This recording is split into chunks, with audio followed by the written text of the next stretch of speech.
So very very good evenings. जोहार दोस्तों। उम्मीद करता हूँ कि आपके जो दशहरा है वो काफ़ी अच्छा बीता होगा। आप सबों ने माँ दुर्गे से पूरी तरह से आशीर्वादों को प्राप्त कर चुके होंगे। आइए, अब समय आ गया है अपनी स्टडी को गति देने का। जैसा कि मैंने आपको पहले भी कहा था कि जो कट ऑफ है वो 200 के पार मीन्स 210 और 220 के बीच में 100% आएगी। मीन्स जिन लोगों ने से 200 से ऊपर क्वेश्चन जिनके करेक्ट हो रहे हैं, उनका सिलेक्शन श्योर है डियर। वो सभी मेंस की तैयारी में जुट जाएं और समय बिल्कुल बर्बाद ना करें। और इसी कड़ी को आगे बढ़ाते हुए मैं आज इन्वायरमेंटल एंड इकोलॉजी या इन्वायरमेंट एंड इकोलॉजी के क्लासेस को आगे बढ़ा रहा हूँ, जो कि एक बहुत ही महत्वपूर्ण एस्पेक्ट्स होगा आपके एग्जामिनेशंस पॉइंट्स ऑफ व्यू के लिए डियर। जैसा कि पेपर 6 की आप बात करते हो, science and technology, environment, environmental science, इनसे काफ़ी क्वेश्चंस पूछे जाने की संभावनाएं हैं और इनमें मार्क्स काफ़ी कम कटते हैं और ये ज्वलंत क्वेश्चंस होते हैं। इस तरह के क्वेश्चंस को आप लिखोगे तो आपकी पहचान एक ट्रेडिशन से अलग हटकर होगी, क्योंकि जितने भी लोग कमीशंस की तैयारी करते हैं उनका फोकस जो होता है वो ट्रेडिशनल स्टडी पे मैक्सिमम देखने को मिलता है। ऐसे समय में लोग जब आपकी कॉपी की जांच होती है तो आप भी ट्रेडिशनल में आ जाते हैं। तो आपको ट्रेडिशनल से थोड़ा हटके अपनी स्पेशल आइडेंटिटी बनानी होगी। इस स्पेशल आइडेंटिटी के लिए चाहिए कि आप वैसे चीज़ों पे फोकस ज़्यादा करें जिनकी ज़रूरत आज है, और इंटरव्यूअर भी या फिर आपकी सरकार भी अपने ऑफिसर्स में वो गुण देखना चाहती है जो आज की चैलेंजेस है। क्या आपको नहीं लगता है कि किसी भी ऑफिसर्स के लिए इन्वायरमेंट एक चैलेंजेस है? किसी भी नागरिक के लिए इन्वायरमेंट एक चैलेंजेस है। तो जब तक आप इस चैलेंजेस का अध्ययन नहीं करेंगे, आप इनमें रिलेवेंट आंसर्स नहीं लिख पाएँगे और एक ऑफिसर के रूप में रिलेवेंट एक्शंस नहीं ले पाएँगे। तो इंटीग्रेशन जो आपके नॉलेज का होगा, वो इसी वजह से होगा कि आप जो ज्वलंत मुद्दे हैं या जो ज्वलंत समस्याएँ हैं, आपको एक्टिव जो इंग्रीडिएंट हैं, जो प्रॉब्लम्स क्रिएट कर रहे हैं, उन पे आपका फ़ोकस जाना चाहिए। मैं आपको ये नहीं कह रहा हूँ कि आप हिस्ट्री की पढ़ाई ना करो, मैं ये नहीं कह रहा हूँ कि मैं पॉलिटी की पढ़ाई ना करो, मैं ये कह रहा हूँ कि आप एनवायरनमेंट एंड इकोलॉजी पे अपनी फ़ोकस को थोड़ा-सा बढ़ा दो, देखना आपके एग्ज़ामिनेशनों में मार्क्स काफ़ी अच्छे मिलेंगे। Okay dear? तो इसी उम्मीद के साथ कि आप हमारी बातों से सहमत होंगे, मैं आज की सेशन की शुरुआत करता हूँ। और आज का जो सेशन है वो एनवायरनमेंट एंड इकोलॉजी को लेके है, जो कि जेपीसी मेंस पर आधारित है। आप हमारे चैनल को सब्सक्राइब करना ना भूलें। You should have subscribe eminent tutorial. आप मेरे से कांटेक्ट कर सकते हो अगर आप हमारा पेड कोर्स लेना चाहते हो। 7004043326 Ajit Mehta is my name. Okay, आइए सेशन को आगे बढ़ाते हैं। तो एमिनेंट ट्यूटोरियल्स, ये ज्योग्राफी की क्लासेस भी हम लोग देखेंगे, यूपीएससी, बीपीएससी और जेपीएससी। बट आज हम लोग इन्वायरमेंट क्लासेस देख रहे हैं। So enlight your career with us. So get classes from expert and experience faculties. Fully syllabus मैं कवर करूंगा आपको। ऑनलाइन ऑफलाइन दोनों मोड अवेलेबल है। क्रिएटिव आइडिया है हमारे स्टडीज़ का। मैं आपके पूरी फुल सिलेबस डिस्कशन कर चुका हूँ ऑलरेडी। वर्किंग ऑन एफिशिएंसी में जितने भी हमारे साथ बच्चे जुड़े हैं, जैसे कि हमारा जेपीसी मेंस ग्रुप बन चुका है, वैसे में 15 से 16 बंदे हैं। तो उनकी जो एफिशिएंसी है उनकी जांच हो रही है। समय समय पर उनके द्वारा जो क्वेश्चंस लिखे जाते हैं उनको परखा जाता है। Getting you ready as per your level, जो आपकी लेवल है उसके आधार पर मैं आपको रेडी करता हूँ। रैंकिंग योर पोटेंशियल, और फिर आपके पोटेंशियल को रैंकिंग की जाती है। आई ऑन योर प्रोग्रेस, और फिर अपने प्रोग्रेस की ओर जो है आपकी प्रोग्रेस की ओर हमारी आई रहती है कि आपका प्रोग्रेस कितना हो रहा है। मैंने पहले भी आपको बता चुका हूँ कि जो बुक्स लेने हैं आपको इस सेक्शन में, इन्वायरमेंटल मीन्स पेपर 6 में मात्र 2 बुक्स आपको लेनी है। साइंस एंड टेक्नोलॉजी की आप ले सकते हैं, रवि पी अग्रवाल की बुक्स लेनी पड़ेगी, हालांकि नहीं भी लोगे तो चलेगी। इन्वायरमेंट एंड इकोलॉजी की वैशाली आनंद की बुक आप ले सकते हो। और कुरुक्षेत्र या योजना जैसी मैगजीन का आप अध्ययन करें, ताकि उनका जो है करंट इशू के साथ किस तरह से कोलैबोरेशन किया जाए, ये ज़्यादा इम्पोर्टेंट होगा। आइए इन्वायरमेंट एंड इकोलॉजी की हम बात करते हैं। अगर कॉन्सेप्ट की बात करते हो कि इन्वायरमेंट किसको कहते हैं, अगर मैं आपसे बात करूं कि इन्वायरमेंट आप किसको कहोगे, तो कई तरह के मन में कई तरह के क्वेश्चंस आएँगे कि यहाँ की जो क्लाइमेट है वो इन्वायरमेंट है, यहाँ की जो एयर है वो इन्वायरमेंट है डियर।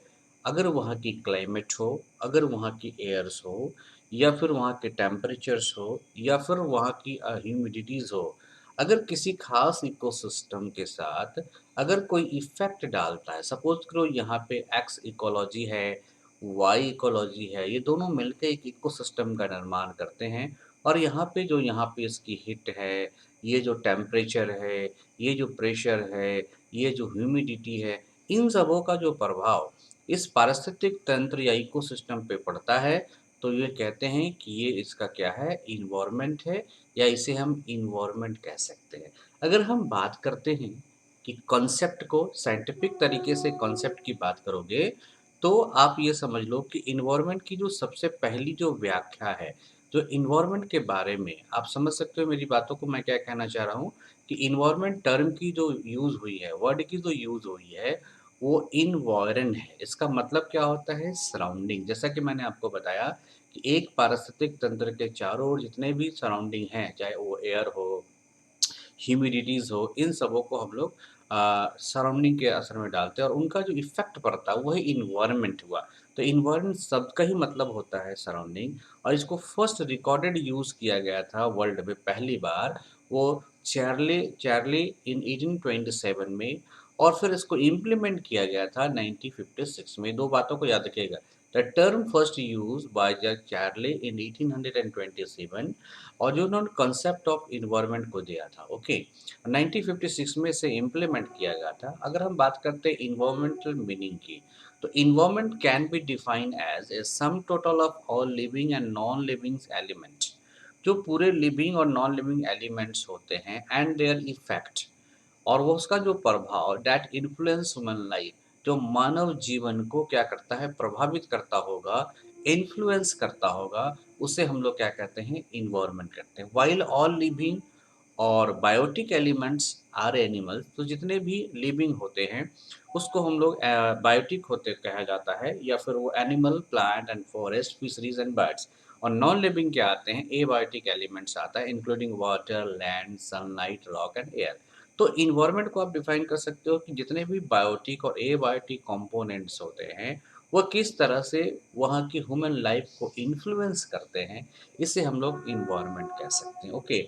आप हिंदी वाले जो व्यक्ति हैं जिन्होंने लोग हिंदी से अपनी आगे की पढ़ाई करना चाहते हैं या फिर हिंदी वर्ज़न से लिखना चाहते हैं एग्ज़ामिनेशनों के लिए, उनके लिए भी ये सामने है डियर कि पर्यावरण को सभी जीवित और निर्जीवित तत्वों और उनके प्रभावों के योग के रूप में प्रभावित किया जा सकता है, जो मानव जीवन को प्रभावित करता है। अगर वह मानव जीवन को प्रभावित नहीं करेगा, तो वह या उस व्यक्ति के लिए या उस पारिस्थितिक तंत्र के लिए वो कभी भी पर्यावरण नहीं होगा, एनवायरनमेंट नहीं होगा क्योंकि उसका मतलब ही होता है सराउंडिंग्स। अब देखिए एनवायरनमेंट को हम लोग ऐसे फिजिकल एनवायरनमेंट, सोशल एनवायरनमेंट और कल्चरल एनवायरनमेंट के रूप में हम लोग बाँटने का प्रयास करते हैं। जैसे अगर आप किसी नए जगह पे जाते हो, सपोज़ कर लो कि एक्स कोई बॉडी है या एक्स कोई व्यक्ति है, उसको मैं इंग्लैंड में भेज देता हूँ। तो जैसे मैं उसे इंग्लैंड में भेजूँगा, तो सबसे पहले वहाँ जो उनका संबंध होगा, वहाँ के फिज़िकल एनवायरनमेंट का होगा। मतलब वहाँ के humidity, air, temperature, ice, whatever इसके होगा। उसके बाद वो धीरे-धीरे जब रहना शुरू करते हैं, तो वो सोशल हो जाते हैं वहाँ के, तो उनके लिए सोशल एनवायरनमेंट और लास्ट में पूरी तरह से इंग्लैंड की कल्चर को एडॉप्ट कर लेते हैं। तो 3 तरह के एनवायरनमेंट आपको देखने को मिलते हैं, physical environment, social environment and culture environment और कल्चरल एनवायरनमेंट। अगर हम बात करते हैं कि इन्वायरमेंटल फंक्शन की बात करते हैं कि वास्तव में इन्वायरमेंटल फंक्शन क्या, देखो ये फिजिकल इन्वायरमेंट का एक एग्जांपल सेट है। तो the environment offers resources of production, ये जो आपका इन्वायरमेंट है वो प्रोडक्शंस के रिसोर्सेस के लिए जाना जाता है। सपोज करो या मैंने कहा कि this environment is suitable for mustard mustard plant, इसका मतलब ये जो मस्टर्ड प्लांट के लिए जो जो सरसों की तेल आप बोल सकते हो या मस्टर्ड ऑयल के लिए जो रिसोर्सेस है वो इस इन्वायरमेंट में ज़्यादा देखने को मिलती है, चाहे वो रेनेबल सोर्सेस हो, परंपरागत सोर्सेस हो या फिर गैर परंपरागत रिसोर्सेस हो, जैसे would for furniture, soil, land and etc. जैसे आप देखते हो कहीं पे देवदार की वृक्षें ज़्यादा मिलती है, तो वहाँ की लकड़ियों के लिए अगर आप देवदार की लकड़ी चाहते हो तो पार्टिकुलर जगहों पे वहाँ जाओगे, तो वो आपको ये मिल जाएगा। तो इस तरह से कह सकते हो कि एनवायरनमेंट जो है provide the supply of resources, okay. Next क्या है, पर्यावरण उत्पादन के लिए संसाधन प्रदान करता है। क्यों? अगर पर्यावरण इस मस्टर्ड के प्लांट्स को सपोर्ट नहीं किया होता, तो क्या ये मस्टर्ड ऑयल आप प्राप्त कर पाते? तो कहीं न कहीं जिस जगहों पे मस्टर्ड प्लांट हो रहा है, उस जगह की टेम्परेचर, यहाँ की सॉइल, यहाँ की ह्यूमिडिटी, ये सारे के सारे जो है इसको इन्फ्लुएंस कर रहे हैं। किसको? मस्टर्ड प्लांट को क्या करने के लिए? To grow and to survive. That's why ये मस्टर्ड प्लांट के लिए वहाँ का एनवायरनमेंट बेटर है, जिस जगह पे मस्टर्ड प्लांट ज़्यादा होते हैं। क्लियर है? इसका मतलब ये क्लियर हो गया कि रिसोर्स को प्रोवाइड करने में बहुत बड़ा रोल अदा करता है कौन? पर्यावरण। आइए नेक्स्ट देखते हैं, सस्टेन्ड लाइफ। तो जैसे कि आपने कहा कि रिसोर्स जैसे ही आपको मिल जाएगा तो आपका लाइफ सस्टेन कर जाएगा, आपको जीने का मकसद हो जाएगा। देख रहे हो, एक व्यक्ति ये प्लांट लगा रहा है, मतलब ये आने वाले दिनों के लिए अपने लिए ये रिसोर्स तैयार कर रहा है, क्योंकि इस प्लांट के प्रोडक्ट को फिर अपनी उपयोगिता में यह यूज करेगा। तो environment include the sun, soil, water and air which are essential for human lives. तो जो कि ह्यूमन लाइफ के लिए इम्पोर्टेंट है। It sustain life by providing the genetic and biodiversity, okay.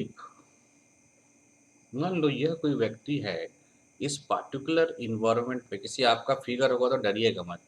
अगर इस पार्टिकुलर इन्वायरमेंट में अगर ये जी रहा है, तो यहाँ का ह्यूमिडिटी, यहाँ का वाटर, यहाँ का टेम्परेचर, प्रेशर, ये सभी इसको सपोर्ट कर रहा है। क्यों? इनके सर्वाइवल के लिए।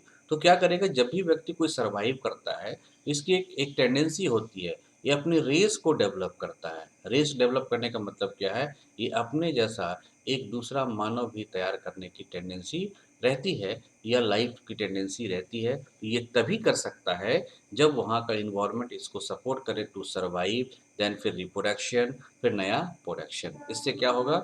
आपकी बायोडाइवर्सिटी बढ़ेगी और जेनेटिक बायोडाइवर्सिटी भी बढ़ेगी। इट मीन्स लाइफ को सस्टेन करने, या आप इसको और अच्छे तरीके से लिख सकते हो, जीव को बनाए रखने से और अच्छा होगा, आप लिख सकते हो जीवन की रेस, या जैविक जो रेस है, या जैविक जो जाति है, जैविक जाति को क्या है बनाए रखने की बात कर सकता है कौन? इन्वायरमेंट। अगर इन्वायरमेंट सुटेबल नहीं होगा तो कभी भी लाइफ सस्टेन नहीं किया जा सकता है। नेक्स्ट है एसिमिलेट वेस्ट। आप देख सकते हो, अगर आपके लिए इन्वायरमेंट ना हो, तो आप जब भी प्रोडक्शन करते हो, देखो एक प्रोडक्शन का बड़ा कॉन्सेप्ट है। जब कभी भी आप उत्पादन करोगे, तो इसमें वेस्ट मटेरियल्स भी देखने को कि मिलेगा। क्या मिलेगा? वेस्ट मटेरियल भी देखने को मिलेगा। तो जब भी आप उत्पादन करोगे तो वेस्ट प्रोडक्ट भी आएंगे। लेकिन इस वेस्ट प्रोडक्ट को आप गार्बेज के रूप में फेंको कहाँ पे? कहाँ आपके पास गार्बेज है? तो आपके लिए गार्बेज जो है वो नेचर ही होता है। तो इस नेचर को, वेस्ट को एसिमुलेट करने के लिए ज़रूरी है कि नेचर का होना, और नेचर ही प्राकृतिक रूप होता है किसके? आपके सराउंडिंग का। क्योंकि कचरा भी आप अपने सराउंडिंग में ही फेंकते हैं, उत्पादन भी अपने सराउंडिंग में ही करते हैं। इसलिए it is required A best environment for assimilation of waste. This occurs mostly in the form of garbage. The environment help in getting rid the garbage. जो छुटकारा पाने में मदद करता है किससे? कचरे से। तो हिंदी वाले हिंदी को लिख सकते हो, नीचे पूरी उसकी डिस्क्रिप्शन दी गई है, सो आप हिंदी में भी नोट्स बना सकते हो। आइए, enhance the quality of life. अगर आपने सस्टेन कर दिया, आपने जो वेस्ट प्रोडक्ट है, जो बाई प्रोडक्ट्स है, उसको आपने यूज़ कर लिया, या वेस्ट प्रोडक्ट को फिर यूजेबल आपने बना दिया, या पर्यावरण में इसको डिकम्पोज कर दिया, तो फिर आपकी क्वालिटी ऑफ लाइफ मेंटेन हो जाएगी, और ह्यूमन बीइंग एंजॉय कर सकता है किसका? ब्यूटी ऑफ नेचर का। That includes rivers, mountains, deserts, everything. और इससे क्वालिटी ऑफ लाइफ क्या होगी? बढ़ सकती है। ओके, तो these are all the concept of your environment. अब आइए हम लोग बात करते हैं इकोसिस्टम का। अगर बात करोगे ecosystem consisting of biotics and abiotic component that function together as a unit. अगर मान लो किसी भी पारिस्थितिक तंत्र में एक्स, वाई और जेड, ये तीन जातियां रहती हैं, जातियां स्पेसीज रहती हैं। अगर यह जाति अपने आप को यूनिट बना के ना रखे, मतलब इन सबों में एकता हो, एकता in the sense X depend upon Y and Y depend upon Z and Z depend upon X. अगर इस सबों को एक दूसरे से डिपेंडेंसी है, तब सभी में क्या रहेगी, एकता रहेगी या यूनिट रहेगी और एक दूसरे पे डिपेंडेंसी होंगे, एक दूसरे से लाभ प्राप्त करते रहेंगे। अगर ऐसा कोई व्यक्ति रह रहा है, एक से अधिक स्पेसीज किसी जगह पे एक यूनिट बना के रह रहा, तो उसे हम लोग क्या कहते हैं, इकोसिस्टम कहते हैं। अब इकोसिस्टम में एबायोटिक कंपोनेंट भी हो सकता है और बायोटिक भी हो सकता है। तो बायोटिक कंपोनेंट जितने भी ऑल लिविंग थिंग्स हो गए और एबायोटिक कंपोनेंट जितने भी नॉन लिविंग थिंग्स हो गए। थस इकोसिस्टम को अगर हम साइंटिफिक डेफिनेशन दें, intel and ecology community consisting of different population of organisation that live together in particular habit. तो अलग अलग तरह के पॉपुलेशन जो है एक खास प्रकार के हैबिट में या घटक में रहने के रहते हैं, तो उसे हम लोग क्या कहते हैं, इकोसिस्टम्स कहते हैं। अब कंसेप्ट ऑफ इकोसिस्टम देखोगे तो ये आपका सराउंडिंग है। इस सराउंडिंग को हम कह सकते हैं इन्वायरमेंट। Environment, okay. इस बाउंड्री के अंदर जितने भी जीव रहते हैं, वो सारे जीव एक यूनिट बना के रहते हैं ना, तो इसे हम लोग कह सकते हैं इकोसिस्टम। और ये बाउंड्री है, जैसे बाउंड्री के बाहर आ जाएंगे तो ये क्या हो जाएगा, सराउंडिंग, और बाउंड्री के अंदर हो गए तो वो क्या हो जाएगा, इकोसिस्टम। करेक्ट। आइए, जो टर्म इकोसिस्टम है इसको देने वाले जो सबसे पहले वैज्ञानिक थे, इसका नाम क्या था, अर्थर टेंसले। तो अर्थर टेंसले ने 1935 में एक कॉन्सेप्ट दिया था। उस कॉन्सेप्ट का नाम क्या था, ecosystem. And Tansley device the concept to draw attention to the importance of transfer of materials between organism and their environment. इन्होंने सबसे पहले देखा कि किस तरह से मटेरियल का ट्रांसफ़र होता है, किस तरह से एक साइकिल का निर्माण होता है और जिससे एक पारिस्थितिक तंत्र का जन्म होता है। जैसे आप देख सकते हो कि अगर ये प्लांट्स है, सपोज़ करो कि ये आपने प्लांट को ग्रो कराया, ओके? इस ग्रो कराने के लिए आपने नाइट्रोजन फिक्सेशन किया, बैक्टीरिया ने किया, रूट नोड्यूल्स में आए और लेग्यूम्स के द्वारा फिक्सेशन हुआ, जिसके कारण ये प्लांट्स बड़ा हो गया। लेकिन इस प्लांट्स को फिर किसने खाया, तो हार्बीवोरस ने खा लिया। और हार्बीवोरस भी क्या होता है, फिर इसको इसने क्या किया, तो डिकम्पोज होता है। जब ये डेड होता है तो ये डिकम्पोज हो गया। डिकम्पोज होके आपको क्या दे दिया, अमोनिया दे दिया। अमोनिया किस में बदल गया डियर, नाइट्रेट में बदल गया। और नाइट्रेट में बदल के फिर से किसको मिल गया, तो प्लांट्स को मिल गया। इस तरह से आप देख रहे हो कि नाइट्रोजन साइकिल चलती है, ओके। और यह नाइट्रोजन साइकिल आर्थर टेस्ले ने देखा कि यह एक चक्र के रूप में है और एक दूसरे से प्रभावित होता है। मतलब यहाँ पे अगर आप लोग को रैबिट देख रहे हो, यहाँ पे अगर कोई प्लांट दिख रहे हो, यहाँ पे कोई अगर बैक्टीरिया वायरस तुमको दिख रहा है, तीनों एक ही इन्वायरमेंट में रह रहे हैं ना, तो हम कह सकते हैं यह इकोसिस्टम क्या है, बैलेंस है। अगर किसी भी कारण से इस रैबिट का सपोज करो एक्सटिंक्ट हो गया, अगर रैबिट जो है इस जगह से अगर एक्सटिंक्ट कर जाता है, विलुप्त हो जाती है या विलुप्त प्राय प्राणियों में शामिल हो जाती है, तो फिर ये बताओ ये प्लांट को कंज़्यूम करेगा कौन? और प्लांट को कंज़्यूम करेगा नहीं, तो फिर ये जो प्लांट है डिकम्पोज़ होगा कैसे? इस प्लांट्स की कोई उपयोगिता रहेगी क्या? इसको प्लांट का क्या मतलब है इस इकोसिस्टम में? जबकि वो किसी को बेनिफिट ही नहीं दे सकता है, करेक्ट? और सेम उसी तरह अगर ये रैबिट है और ये प्लांट चला गया, तो फिर ये सर्वाइवल कैसे करेगा विदाउट, क्योंकि ये तो हार्बीवोरस है, इसके लिए प्लांट चाहिए ही चाहिए। तो इस तरह से आप देख सकते हो कि एक दूसरे के बीच में एक स्ट्रॉन्ग बॉन्ड रिलेशन होता है जो एक यूनिट की तरह काम करता है। इसलिए अर्सा टेस्ने ने इसे कह दिया था कि यह एक इको सिस्टम है। तो पहला वर्ड इन्होंने ही दिया था, अर्था टेस्ला ने टर्म इकोसिस्टम। और यूजीन ओडम जो थे, इन्होंने एक पॉइनियर कॉन्सेप्ट दे दिया, क्या, इकोसिस्टम को और ज़्यादा holistics understanding of environment as a system of interlocking biotic community. तो बायोटिक कम्युनिटी में एक ज़बरदस्त रोल है किसका, इकोसिस्टम का। इसको बताने वाले कौन थे, यूजिन ओडम साहब थे। तो पारिस्थितिक तंत्र की अवधारणा का बीड़ा उठाया, पर्यावरण की समग्र समझ को इंटरलॉकिंग जैविक समुदाय प्रणाली के रूप में देखने वाले कौन थे, यूजीन ओडम थे। ये कई बार क्वेश्चन पूछा जाता है।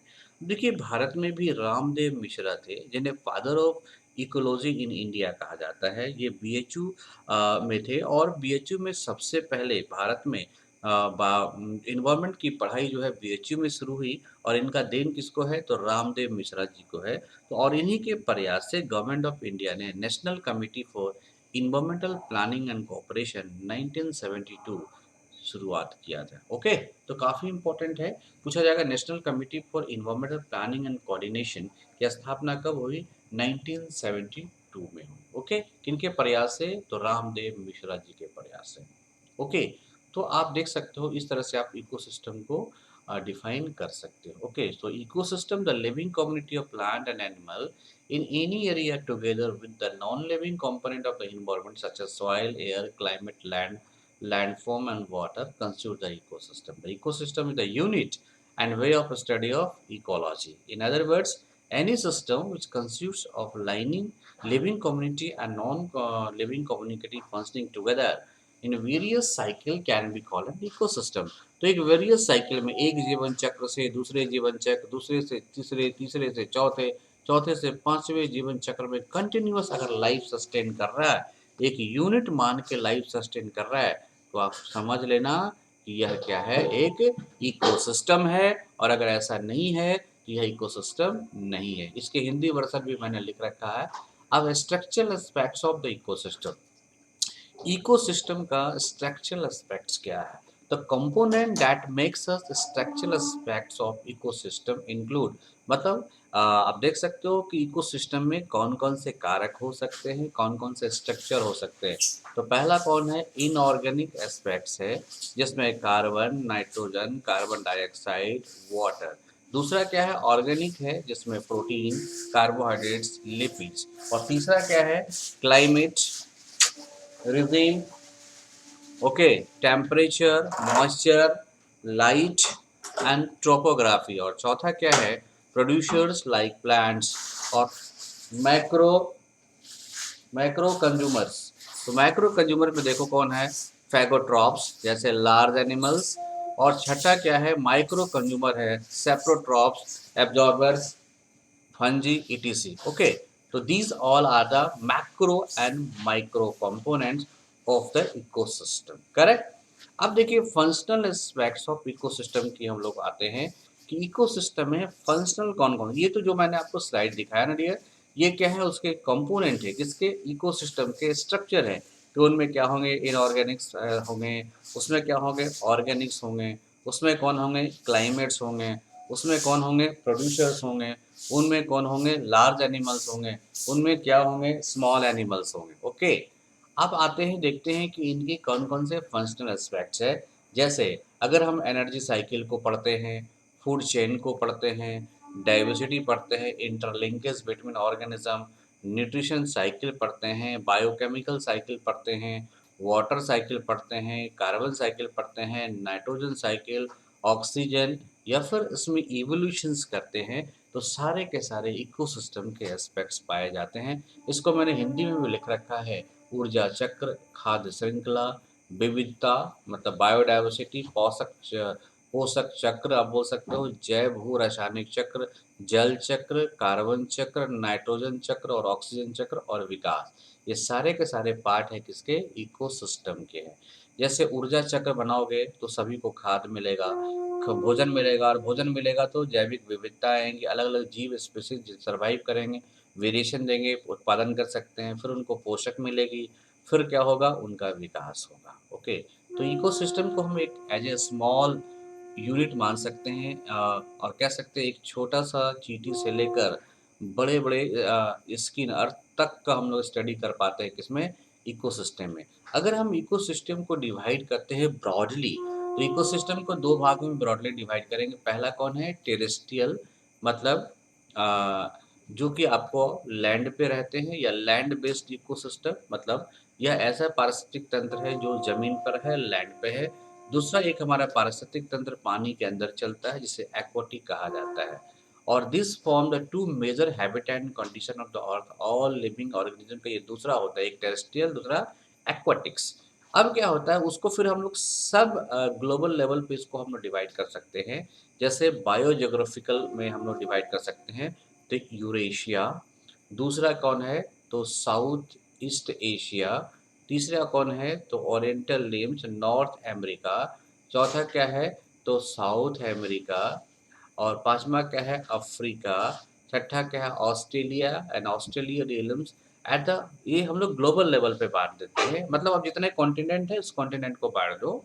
फिर क्या है नेशनल लेवल पे आते हैं, तो ये क्या है there are several distinctive geographical region आते हैं, भौगोलिक अवस्थाएं हैं। वो कौन है, पहला जो हिमालय में इकोसिस्टम है, जो गैंगेटिक्स प्लेन है, जो गंगा की नदियों की तराई वाली जगह है वैसे पे है, the highland Central Asia, central India, और वेस्टर्न घाट आपने पढ़ा होगा, eastern Ghat, semi arid desert in the west, the Deccan plateaus, coastal belts and Andaman and Nicobar islands.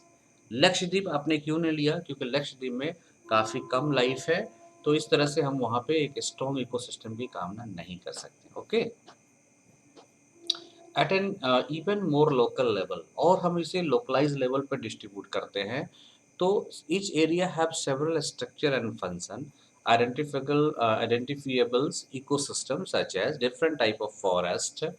Okay, तो आप कह देंगे ये फॉरेस्ट इकोसिस्टम है, ग्रासलैंड इकोसिस्टम है, ये रिवर इकोसिस्टम है, ओके, मैंग्रोव इकोसिस्टम है, डेल्टा वाला इकोसिस्टम है, सी हॉर्स सिस्टम है, आइलैंड से ईटीडी। तो इस तरह से फ्यू एग्जाम्पल्स हैं जो एक लोकल हैबिटेट को डिफरेंशिएट करके एक इकोसिस्टम का निर्माण कर सकते हैं। ओके, चलिए आज की क्लासेस आपको यहीं तक रहती है। अगेन क्लास से इनके फंक्शनल एस्पेक्ट्स पे हम लोग चर्चा करेंगे, जिसमें हम लोग ऊर्जा चक्र के बारे में पढ़ेंगे। ऊर्जा चक्र क्या है, इनकी क्या विशेषता है। तो जिन लोगों ने ये क्लासेस किया, उम्मीद करता हूँ कि आपको क्लासेस अच्छी लगी होगी। आप हमारे क्लासेस को फॉलो करते रहिए। आप पेड क्लासेस को भी लेके आ सकते हो, क्लासेस जारी है हमारे। जेपीएससी मेंस की जो हमारी बैच है वो बन चुकी है। ऑलरेडी 16 कैंडिडेट्स इसमें इन्वॉल्व हैं ऑलरेडी डियर। आप भी चाहो तो इसमें इन्वॉल्व कर सकते हो। ओनली 30 सीट्स अवेलेबल है हमारे पास। ओके, 30 सीट्स के बाद, क्योंकि डियर सभी लोगों का मुझे एवेलुएशन भी करना होगा, सभी के आंसर शीट्स भी देखने होंगे। सो join for the best career opinion option and in class counselling eminent Tutorials. Okay, you आप मेरे को फॉलो कर सकते हो इंस्टाग्राम पे, टेलीग्राम पे, फेसबुक पे, व्हाट्सएप पे एंड यूट्यूब पे। आपको सब्सक्राइब कर लेना चाहिए Eminent Tutorials. Okay, you have to subscribe सबसे पहले आप सब्सक्राइब करें, फिर आप चाहो तो टेलीग्राम पे सेम नेम से एमिनेंट एमिनेंट ट्यूटोरियल के नाम पे आप आके ज्वाइन कर सकते हो, ताकि समय समय पर आपको जो है पीडीएफ वगैरह मैं यहाँ भी भेजा करूँ। ओके, आप so content economics science and technology classes, and thank you to paying attention in this environment classes. Just you have to be subscribe channels, that is eminent tutorials for your futures value additions in your education system, in your education. I hope if you are doing a scientific way of studies and a smart way of studies, you will definitely get selection in JPC mains. Very soon result will be come out, और फिर से मैं दोहरा रहा हूँ dear, the cutoff will be around 210 to 220, means who have scored more than 200, ready for ready for ready for means nothing else. Okay, चलिए, thank you.